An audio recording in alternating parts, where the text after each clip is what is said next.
Hermanos, que la gracia y la paz del Señor esté con todos vosotros en este domingo. Quería hacer en este breve vídeo simplemente una conclusión del sermón que se ha grabado esta mañana. Revisándolo he visto que por un fallo técnico es muy curioso, pero todas aquellas partes en las que estoy anunciando claramente el nombre de Jesucristo y la confesión de fe de la Iglesia de Cristo como Señor, como Dios, como Rey sobre todas las cosas, en todos esos momentos han habido cortes técnicos en la grabación. Y como dice San Pablo, nosotros no debemos ignorar las maquinaciones del enemigo, de Satanás. Y muchas de estas cosas nos dan mucho que pensar. Honestamente, yo me he quedado sorprendido de ver estos fallos justo en esos momentos clave del sermón. Así que, como no queremos darle a Satanás y al enemigo gusto y conocemos sus artimañas y sus maquinaciones, he decidido hacer este pequeño vídeo para concluir bien esa parte del sermón de esta mañana. El nombre de nuestro Señor es glorioso, poderoso sobre todas las cosas, y su nombre vence. Así que vamos a acercarnos siempre en esa confianza, invocando a nuestro Dios, Padre, Hijo y Espíritu Santo. Señor, concédenos tu Espíritu y líbranos de toda artimaña de Satanás para que tu palabra llegue con poder a nuestras vidas. En el bendito nombre, sobre todo nombre, de Jesucristo. Amén. Hermanos, voy a leer simplemente la parte final de este Evangelio de San Marcos en el capítulo 8 y en el versículo 27. Salieron Jesús y sus discípulos por las aldeas de Cesarea de Filipo y en el camino preguntó a sus discípulos diciéndole: ¿quién dicen los hombres que soy yo? Y ellos respondieron, unos Juan el Bautista, otros Elías y otros alguno de los profetas. Como hemos llegado a ver en parte de ese sermón, cuando ellos salen a esta región de Cesarea de Filipo, hacia el norte de Betsaida, Cristo les hace esta pregunta tan importante a ellos, y es una pregunta clave para todo el que la oiga. ¿Quién dicen los hombres que soy yo? Fijaos que esta pregunta no se las está haciendo en primera persona, les está preguntando qué es lo que oís, qué es lo que los demás dicen acerca de mí. Y como hemos visto, las respuestas son variadas, pero en este caso positivas, respuestas buenas, ¿no? Unos dicen que es Juan el Bautista, otros dicen que es Elías y alguno un profeta o uno de los profetas. Todas estas respuestas que transmiten los apóstoles no son respuestas donde se vean insultos u oposición a Cristo, ¿no? Como algunos de los fariseos le llamaban, pues básicamente como un emisario de Belcebú o que por poder del diablo obraba los milagros, ¿no? En este caso, ellos le están mencionando a Cristo aquellas cosas buenas que de él decían, ¿eh? Algunos pues lo identificaban con Juan el Bautista, el mismo Herodes pensaba que era Juan Bautista que había resucitado. Algunos decían o pensaban que era Elías, aquel profeta que fue pues llevado directamente al cielo y que pensaban que había vuelto otra vez porque él era el precursor del Mesías, ¿no? Algunos pensaban que era alguno de los profetas. Es decir, todos estos comentarios u opiniones de Cristo son opiniones altamente positivas, ¿eh? Son opiniones espirituales. Estas personas están viendo a Cristo como alguien muy respetable, ¿eh? Alguien muy digno y espiritual. Y eso ocurre exactamente hoy como ha ocurrido en todos los tiempos.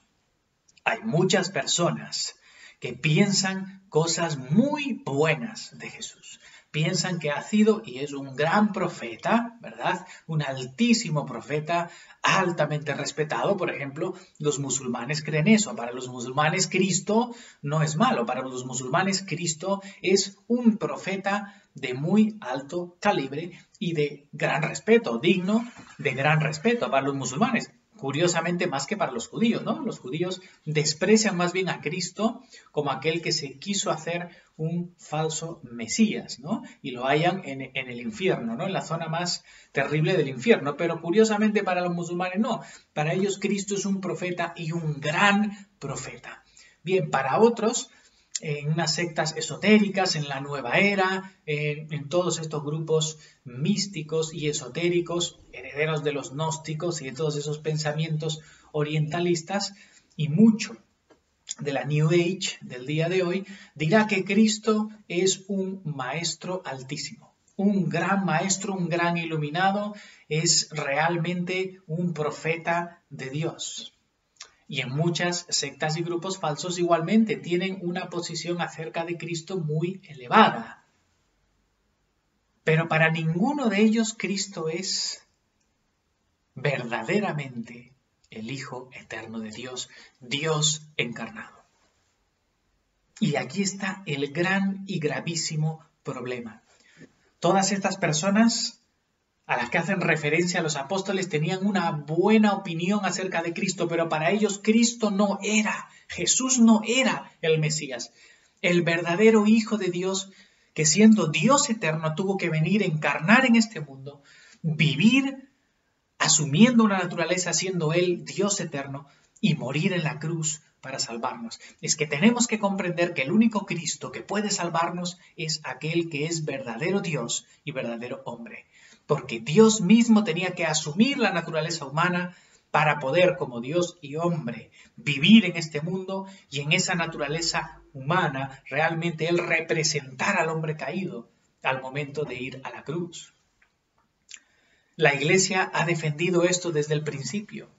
No se trata solo de mencionar a Jesús, solo de mencionar a Cristo, sino en qué Cristo estás creyendo. Porque no todos los Cristos que se anuncian por allí es el Cristo de la Biblia, es el Cristo de los apóstoles, el Cristo de la Iglesia. Ya desde el principio hubieron falsos anunciando un Cristo que no era el verdadero.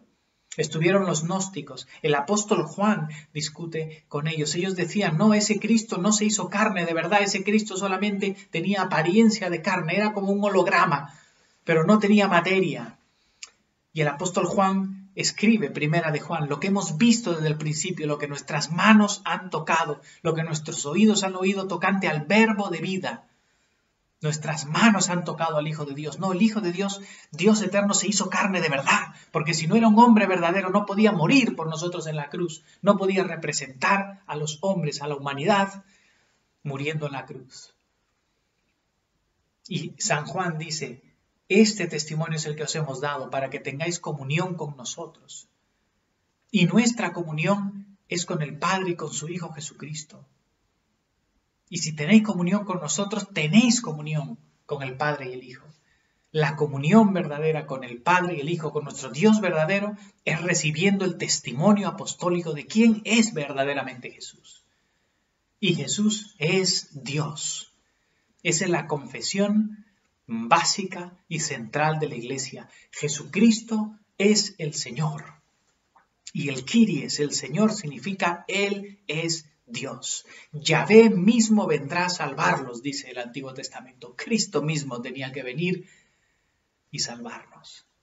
Dios mismo tenía que encarnarse para redimirnos, morir y resucitar, para poder nosotros ser reconciliados. Entonces estas personas traen opiniones diversas acerca de Cristo, pero no la opinión que te lleva al perdón de tus pecados. Si tú crees de Cristo cualquier otra cosa, que no lo que la Iglesia ha recibido de los apóstoles, no tienes el perdón de tus pecados. No vale que tú creas en un Cristo que es solamente un buen maestro, un gran líder, una persona maravillosa, un gran ejemplo de piedad, un gran profeta, pero al final simplemente un hombre más. No. Si no confiesas que Jesucristo es verdaderamente Dios hecho hombre y asumes la consecuencia de entender que si Él es Dios, tú tienes que seguirle y tienes que ser su discípulo y entregarle tu vida. Si no entiendes y haces esto, de nada te vale confesar a un Cristo que no te salva. Ahora el Señor le pregunta a ellos, ya no lo que dicen los demás, ahora les pregunta a ellos, ¿y vosotros quién decís que soy yo? Y la respuesta de Pedro, que él sale adelante como representando a los apóstoles, él es el principal de los apóstoles, el líder de los 12, y él responde en nombre de todos, dice, tú eres el Cristo. Y en Mateo completa, no, tú eres el Cristo, el Hijo del Dios viviente. Esa es la confesión de fe de la Iglesia. Tú eres el Cristo, el Hijo de Dios, el eterno Hijo de Dios. Aquel que ha estado en la eternidad con el Padre desde antes de que todo fuera hecho. El Padre, el Hijo y el Espíritu Santo en esa unidad eterna y gloriosa.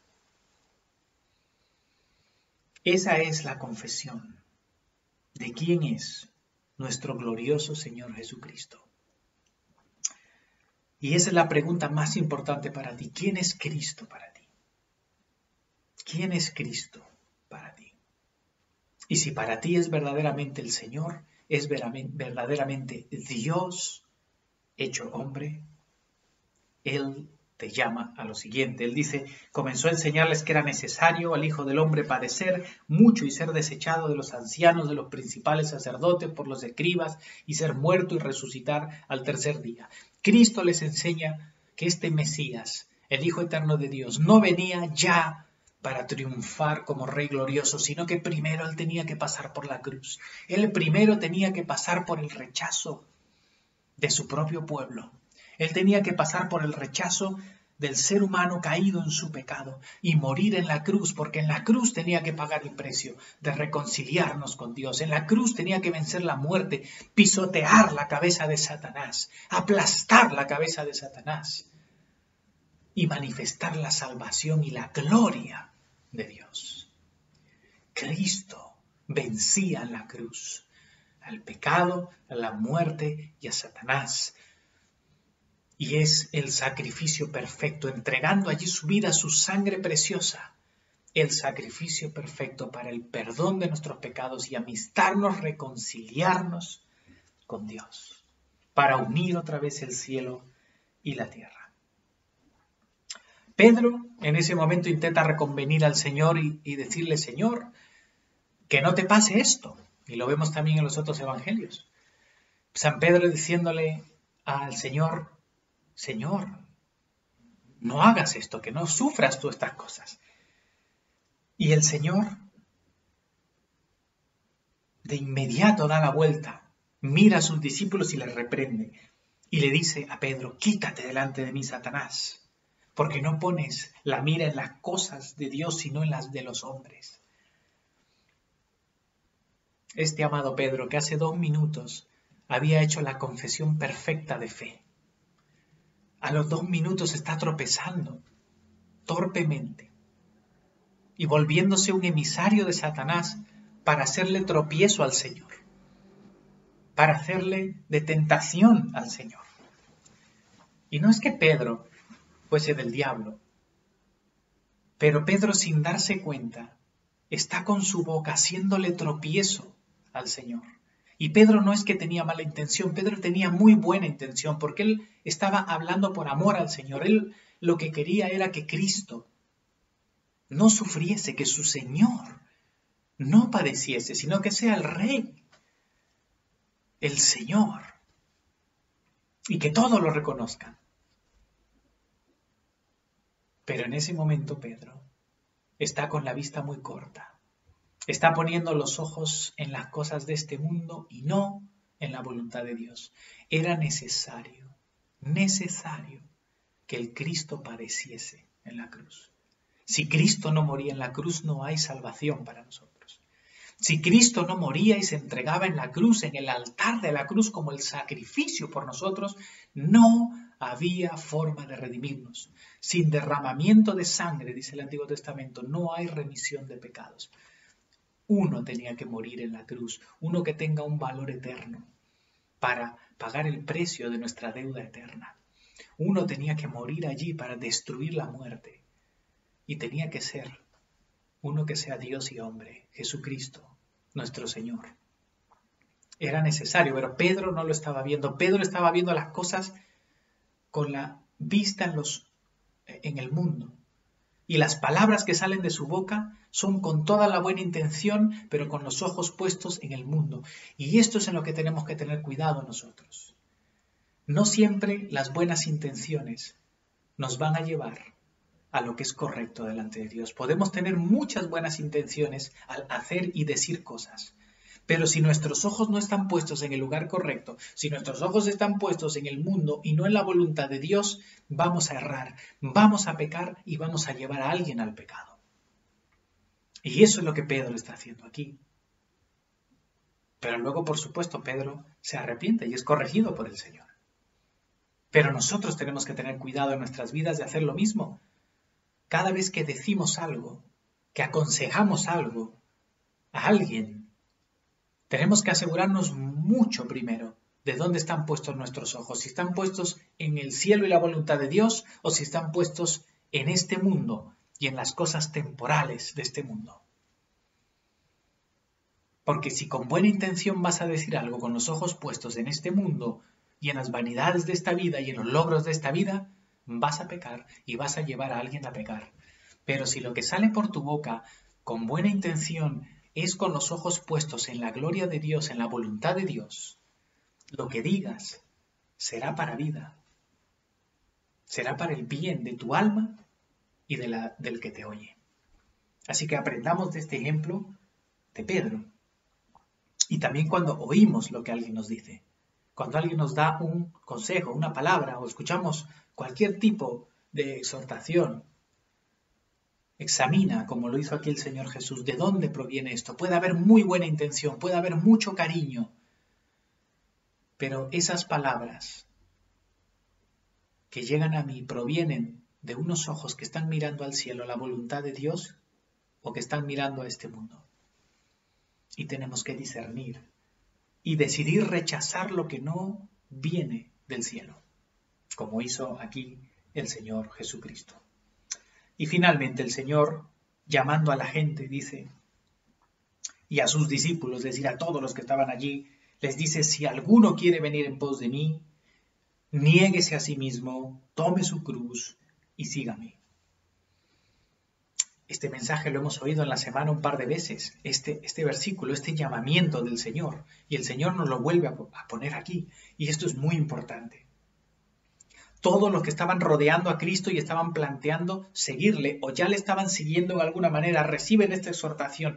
Si alguno quiere venir en pos de mí, es decir, si de verdad alguien quiere ser mi discípulo, si alguien quiere seguirme de verdad, caminar conmigo, primero tiene que negarse a sí mismo. Son las tres cosas que pide el Señor. Niéguese a sí mismo. Negarte a ti mismo significa dejar de ponerte a ti en el medio. Cuando tú entiendes que tú no eres el centro de tu vida. Tú no eres el centro del universo. El mundo no tiene que girar en torno a ti. Dios no tiene que girar en torno a ti como un accesorio, como un satélite alrededor de tu voluntad. La figura es al revés. Negarte a ti mismo significa que Dios, que Cristo es el centro. Él es el sol de tu vida. Y tú eres simplemente un satélite que gira alrededor de Dios, alrededor de la gloria de Dios, alrededor de la voluntad de Dios. Eso significa negarte a ti mismo. Dejar de creer que tú eres el centro y estar dispuesto a dejar de ser tú. Dejar de ser tú el propósito de tu vida. Lo segundo que dice el Señor es tome su cruz. Este es el llamamiento del cristiano. ¿A qué nos llama el Señor? A tomar ese instrumento de muerte que es la cruz. Y esa palabra tomar en griego aquí es cargar. Es esa figura de el mismo Señor Jesús cargando la cruz y llevando el madero hacia el Gólgota. La vida del cristiano es una vida en la que tomas la cruz de Cristo para morir cada día a ti, porque vienes a Cristo y se desata una batalla contra el pecado, contra la carne, contra el mundo, contra Satanás en tu interior. Y tienes que estar decidido a ir muriendo a ti mismo cada día más, muriendo al pecado, muriendo al mundo, muriendo a todo lo que te ofrece Satanás, a todas las vanidades ilusorias de esta vida. Es un camino comprometido con la muerte del viejo hombre. Y eso es lo que Cristo dice, que tienes que estar dispuesto a eso. Y sígame, seguir al Señor. Toma esa cruz, dispuesto a morir cada día y seguirle. Eso significa seguir las pisadas de Cristo, andar por donde Él anda, andar con Él y detrás de Él. Seguir a Cristo, andar con Él, significa literalmente obedecer a Cristo. ¿Qué es seguir a Cristo? Obedecer a Cristo. Obedece a Cristo.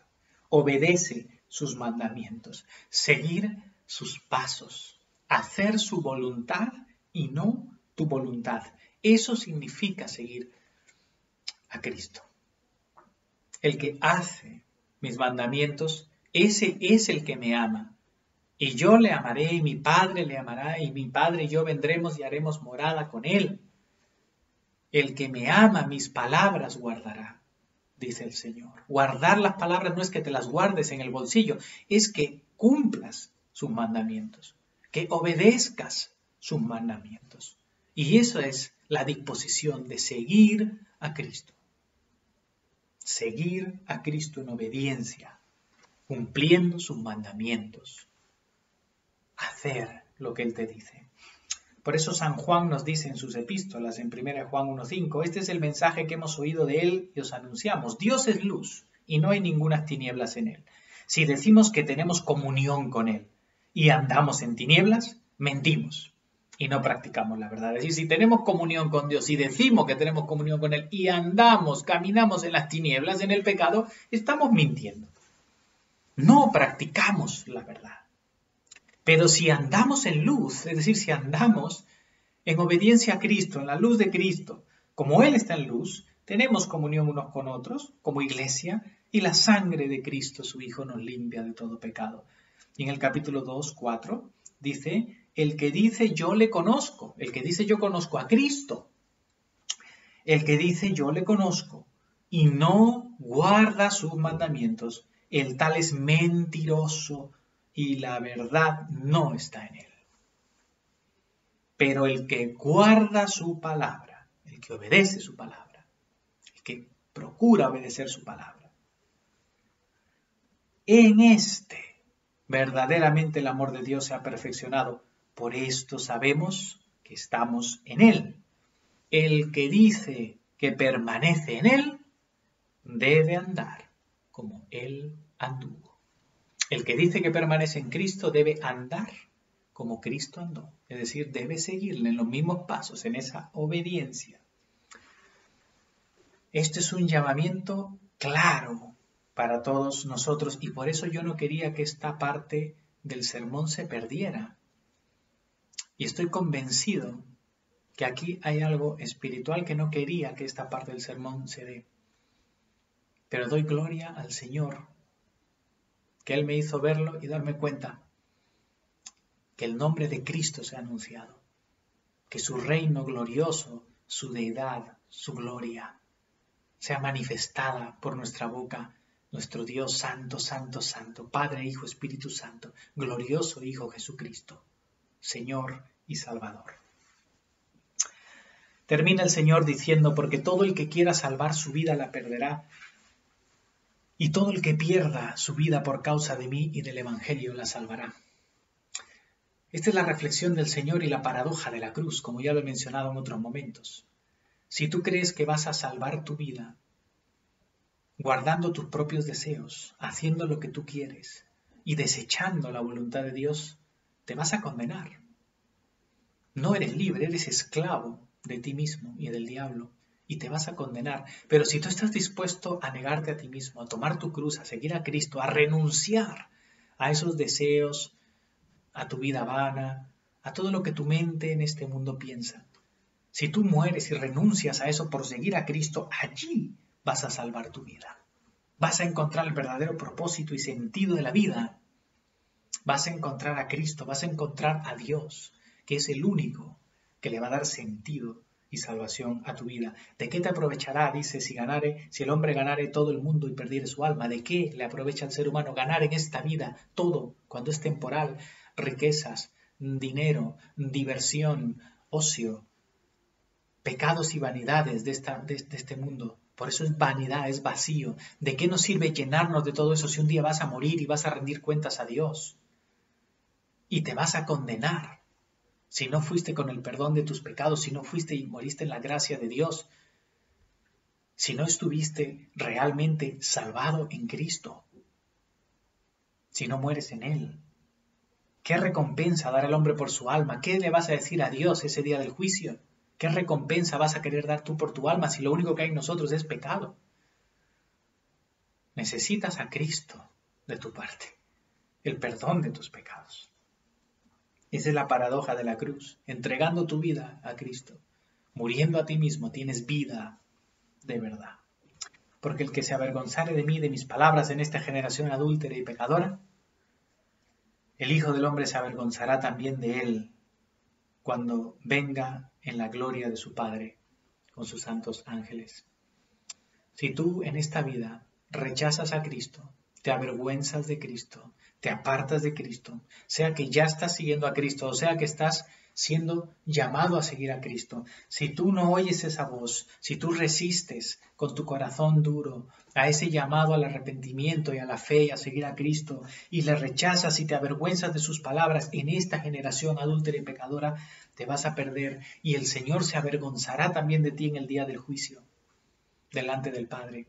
Pero si tú le recibes al Señor glorioso y le sigues y confiesas su nombre para el perdón de tus pecados, le invocas, Señor Jesucristo, Hijo de Dios, ten misericordia de mí, y le sigues y eres fiel a Él, confesando ese nombre, perseverando hasta el fin, el Señor Jesucristo no se avergonzará de ti, confesará tu nombre delante del Padre en el día del juicio. Palabra fiel es esta, dice San Pablo, 2 Timoteo 2:11, que si morimos con Él, también viviremos con Él. Si perseveramos, también reinaremos con Él. Si le negamos, Él también nos negará. Seamos fieles al Señor. Los que estamos en los caminos del Señor, persevera hasta el fin. Afírmate en la fe, afírmate en la obediencia a Cristo, en toda palabra y obra buena, en la santidad, creciendo en ella. Conságrate, entrégate al Señor, permanece en Él. Y si no estás todavía entregado a Cristo porque estás caminando en tinieblas, arrepiéntete y vuélvete a Cristo, niégate a ti mismo, toma tu cruz y sigue al Señor. Él es misericordioso para perdonar. Que la paz de Cristo esté con todos vosotros y que su palabra sea vida y salvación para nosotros. Gloria al Padre, al Hijo y al Espíritu Santo, como era en el principio, ahora y siempre, y por los siglos de los siglos. Amén.